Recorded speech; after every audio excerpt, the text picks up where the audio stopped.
شجاعت انصاف press club کے وفد کی صدر انصاف پریس کلب اظہر تاج قریشی، جنرل سیکرٹری ڈاکٹر اکبر میو، نائب صدر راشد مچر، جوائنٹ سیکرٹری اعجاز ارمان، آفس سیکرٹری محمد زبیر قریشی، ممبر انصاف پریس کلب رانا شعیب کی نئی تعینات ہونے والے ڈی ایس پی گل حسن کو چارج سنبھالنے پر مبارکباد پیش کی اور شجاعت میں بڑھتے ہوئے جرائم سے آگاہ کیا، جس پر ڈی ایس پی حسن گل نے انصاف پریس کلب کے صحافیوں سے گفتگو کرتے ہوئے کہا کہ جرائم پیش افراد کے لیے کوئی رعایت نہیں ہے۔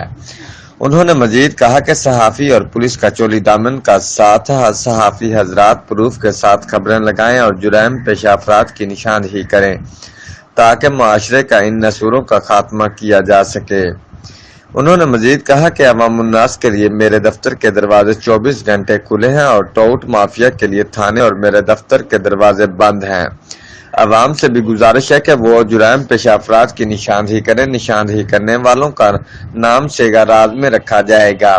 انہوں نے مزید کہا کہ جرائم پیش افراد اور منشیات فروشوں کے لیے میری تحصیل شجاعت میں کوئی جگہ نہیں ہے۔ جرائم پیش افراد اور منشیات فروشوں کا بہت جلد صفایا کیا جائے گا۔